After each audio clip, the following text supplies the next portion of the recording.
So if you didn't know, I recently took the JLPT. I made a video about my whole process about it all, but in quick summary, I took the JLPT N5, I passed it, huzzah!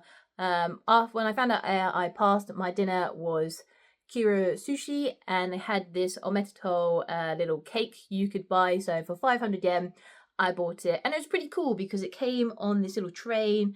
Had a very congratulations on Metito. It's very cool. I'll put a quick little video I took on the day. So very cool. So today's video is still continuing on from the JLPT because there's a few more things I want to talk about that I've sort of noticed after the results have come out. And man, people are being egotistical as fuck, because bloody hell, the amount of people who I do know that did pass it and the people who have failed, the ones who have passed it, they're being such assholes to the people who have failed. You know, I know quite a few people that failed N5 and N4, and so many of them are going like, oh, they're just dumb because they didn't either study enough or, you know, they just didn't put the effort in, blah, blah, blah, blah, blah. Because it's like, how can you fail the N5 and the N4? That's pretty easy Japanese, you know, that's just them being rubbish, blah, blah, blah, blah, blah. They're not actually studying, blah, blah, blah, blah, blah. Like, man, these people, go fuck yourselves. Really, I really hate people when it comes to an exam. And if someone's failed and they're being such assholes about it and making like a mockery of them failing and just not kind of succeeding, because, you know, people do put in the effort. I know many people who have failed and they were studying, they were putting in the effort. You know, when it comes to the exams, if your weaker words come up, and all of them come up, you know, unfortunately, sometimes you do fail. Because when I took the N5, there was this website that had all the likely N5 words in kanji that was coming up. And every time I was doing these sections, I was getting about 90 to 95% in all of these sections.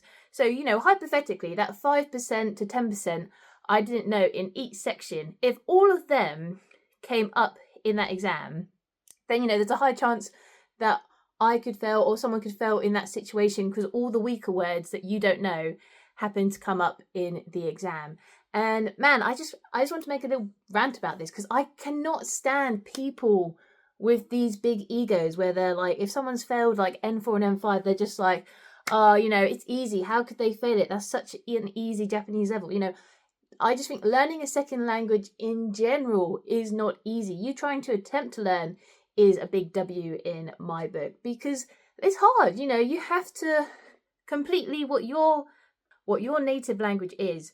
Sometimes you have to completely restructure your brain, the wiring. You know, you have to kind of remove your native language and learn a whole new kind of code of how this language works. And, you know, to learn how their grammar works and how their reading works, you know, it takes time. You know, also if you're an adult doing this and you doing the language on top of a job, also raising a family maybe, you know, you're not giving yourself a lot of time. And it's one of those things, also for the person who's got special needs as well, you know, if they've got autism, dyslexia, ADHD, you know, you name the special needs. If they are struggling with a special needs as well, or a learning difficulty, you know, that's also an extra challenge on top of someone who is deciding to take a language. And to be honest, in my opinion, even if you do fail, you know, it's still a W in my book because one, you took the attempt to go test out the language. And even if you did fail, at least it shows where your weak points are and where to improve next time. You know, it's still progress regardless if you pass the exam or not. You see where you are, where you need to improve next time. You know, it's still making progress regardless. Man, and I'm a really big advocate. If you are someone who is like this, just you know, you can have that opinion, that thought to yourself, but don't say it to the person. Don't be an asshole to them because, you know, they're already feeling bad enough for not passing. You know, the people who I've met here who are being such assholes, it's really, no, go shove it up your ass because it's so rude. The person's already feeling shit anyway. They don't need your condescending little ass to go add another layer of making them feel pissed off. You know, just don't do it. It's not fair to the person. They've put effort into studying. You know, sometimes in the exam you just have a bad day and you don't pass. You know, for me, I feel very lucky I passed the exam because the reading section was absolutely horrible in our test. Everyone who took N5 with me all agreed the reading was horrible because it was about this person making soba with their friends and family, and the question was kind of saying like who taught the guy how to make soba. And the thing is, it had also, there's no kanji when it comes to the reading for N5, so it's all in hiragana. And also with soba, it could hypothetically be grandmother as well. It doesn't necessarily mean noodle because it's the same hiragana. And it was like, oh, this person taught me to make soba, then the soba went from here, then the soba went from here, and I did cooking here. Like soba and roshin, I'm really bad with the word cooking. Like for me, cooking is a weak kanji and hiragana for me. I really struggle with that word in general. And in this reading section, it came up all the goddamn time. So, you know, all you need is those couple of weak words you don't know to appear on the exam. And then, you know, you are going to lose points. It's a simple thing that can happen if the weaker words you don't know come up on the exam. And really, if you know someone like this and they are being an asshole to people you know, really just go tell them to F off. You know, I'm really big on this now. If I see someone who has failed and the person is being an asshole to them, I'm calling them out on it, because I just think it's such shitty behaviour to do to either a friend or someone you know who took the exam, regardless of the level or not. If they failed, you know, it sucks, but you don't have to be a fucking asshole to them. Like, no, you don't have to.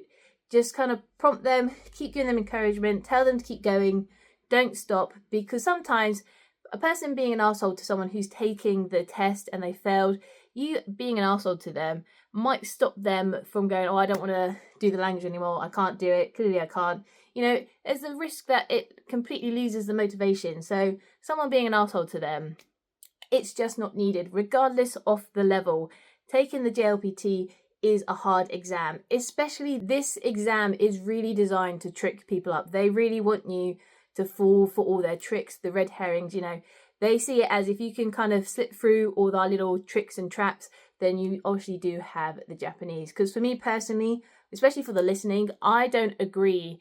The question is said twice in Japanese, one at the beginning and one at the end, but they won't play the story again, which I think that's so unfair for a language test. I think for listening, the listening should be played at least twice, because in a real life situation, if you didn't catch it, you would say either mokai or mo ichido onegaishimasu. You know, you would ask the person to repeat themselves, where I think with the exam not having it makes it even more harder, because it's not real life situations. It's, you know, just random things. They're going to go, well, we're going to do this and this to make it hard, because we need to know that they do understand it. It's an incredibly hard test. This test is really designed to trip people up, and I just really hate the amount of people I've met here where someone's mentioned they've either failed the N5 or the N4, and they're such an asshole to them because it's like, oh, it's so easy, how could you fail it? You know, this is such simple Japanese, blah, blah, blah, blah, blah. You know, for some people, they haven't spent their whole life studying this language. Some people have come here with nothing, started studying, and also on top of working, doing other things. You know, people don't have a lot of free time sometimes. You know, I just think in general, if you're learning a second language, that's a star in my book. And people, they just need to be stopped. People stop being assholes. That's all I just want to say about it. People encourage one another. If someone's learning a language, encourage. Don't bring a person down, because it's such shitty behaviour, and I do not stand for it. If I see anyone going forward now, I'm taking them down a peg, because no, regardless if the person fails or not, it's still a hard test. You don't have to be an asshole.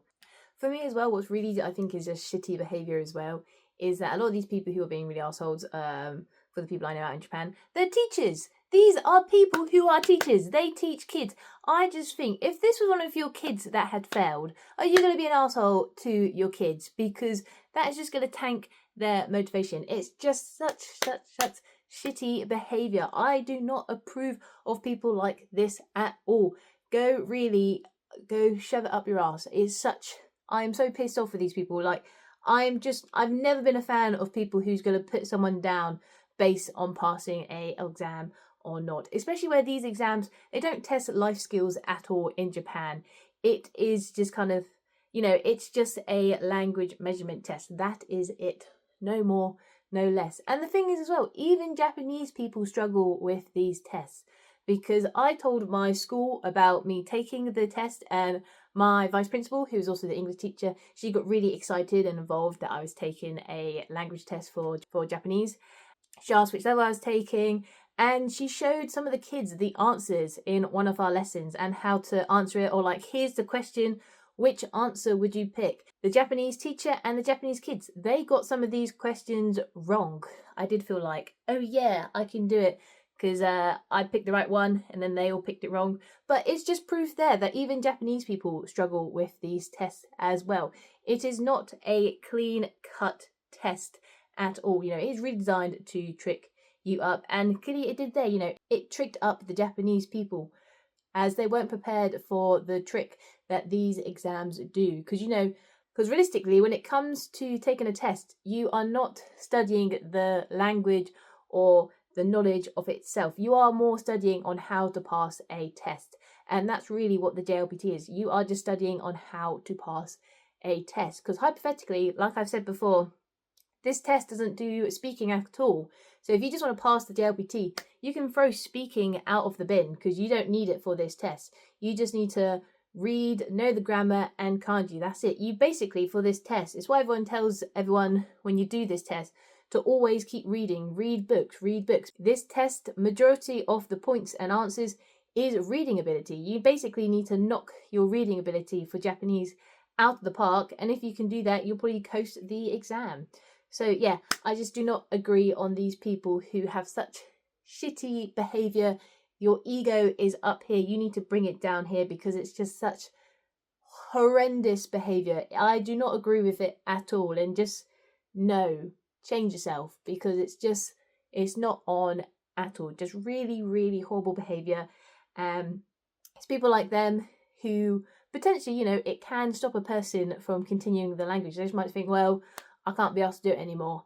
And it's just not on, because, you know, they've just had a bad day and that's it. And if you're having a bad day, you don't need people like them trying to bring you down even more. So yeah, I just don't agree with these people. If you know someone like that and you see it happening in real life, bring them down, take them down a peg, because that person doesn't deserve it. You know, they already feel shit enough for not passing the exam. They don't need those assholes as well to add onto it. So yeah, that's my quick little rant about just people being an asshole after the JLPT results.